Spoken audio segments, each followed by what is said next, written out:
Class 10 History Civics. Chapter The Union Executive. Dear students, today we are going to study the chapter The Union Executive. The executive of the Government of India consists of the President, the Vice President, the Prime Minister and the Council of Ministers. The President of India. India is a republic. The head of the state in a republic is an elected person and he holds office for such a period as is defined and prescribed by the constitution of the state. The President of India is also an elected person. He holds office for 5 years. He can be elected after the expiry of his tenure. His qualifications: he should be a citizen of India. He should be 35 years of age at the time of election. He must be qualified for election as a member of the Lok Sabha, but shall not be a member. He should not hold any office of profit under the central or state government. He should not be a proclaimed offender or a sentenced criminal under the law of the land. The procedure for the election of the President. The President of India is not directly elected by the people. He is elected indirectly by an electoral college which consists of the elected members of the legislative assemblies of all the federal states, the elected members of the Lok Sabha and the Rajya Sabha. The voting power of all the elected members of the parliament is made equal to the voting power of all the elected members of the legislative assemblies in the country, so that the states should not have an upper hand in the election of the president. The election of the president is held according to the system of proportional representation by means of single transferable vote system. Indirect election for the post of the president. If the president was to be elected directly by the people, he could become a rival center of power to the Council of Ministers. This would be against the parliamentary system with ministerial responsibility. This electoral process ensures that the president represents the voice of the states as well as that of the union.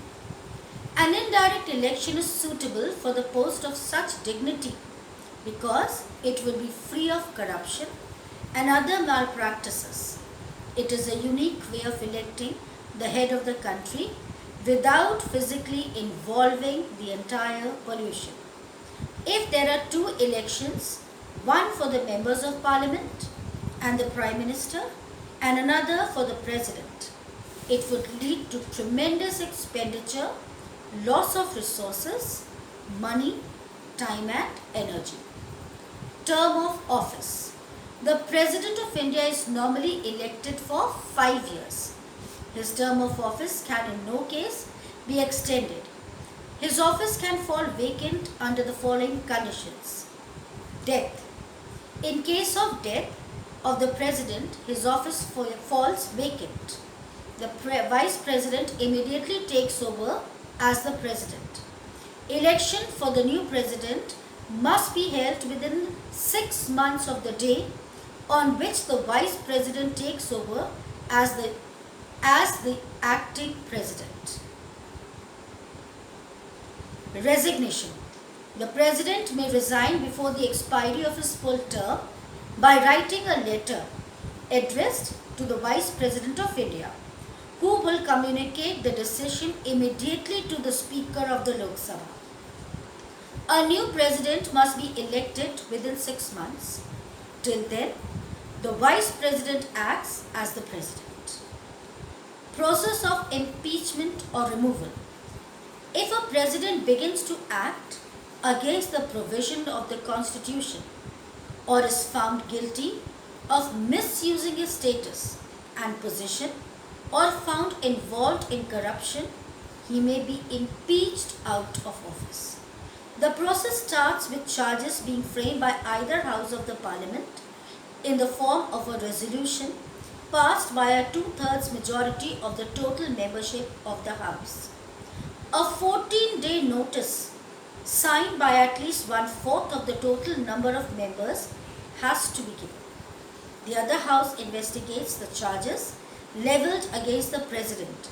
If the charges are upheld by a two-thirds members of the total membership of the other House, also the President is impeached and removed from office immediately. The President has the right to appear in his own defense or to present this case before the investigating House. Powers of the President. Legislative powers. He addresses the first session of the Parliament after the general elections. He summons, prorogues or dissolves the Lok Sabha, addresses the joint Parliament sessions, nominates some Rajya Sabha members. No bill can become a law without his permission. He issues ordinances when the Parliament is not in session. Executive powers. He can appoint the Prime Minister and his Council of Ministers, the state governments, Lieutenant Governors of Union Territories, the judges, the Chief Justice of the Supreme Court and of the High Courts, the Attorney General, the Comptroller and the Auditor General of Indian Chairmen of various commissions. Emergency powers. He can proclaim an emergency if there is a danger of foreign aggression, a threat of civil war in the country, or if the constitutional machinery in a state breaks down or a financial setback to the country occurs. Discretionary powers. The President may withhold his assent to a bill or may send it back for reconsideration of the Houses if it is not a money bill. The Constitution does not prescribe any time limit within which the President is to declare his assent or refusal or to return the bill. By reason of his absence of a time limit, the President may simply keep the bill on his desk for an indefinite time. When no political party or coalition of party enjoys a majority in Lok Sabha, then the President has discretion in inviting the leader of a party or coalition of parties to form government, who, in his opinion, is able to form a stable government. The President enjoys the right to seek information from Prime Minister regarding the administration of the affairs of the Union. A caretaker government at the centre cannot take major decisions. The President can restrain such a government from taking such decisions. Here ends the chapter. Hope this audio video clip will help you to understand it. Take good care of yourselves. God bless you.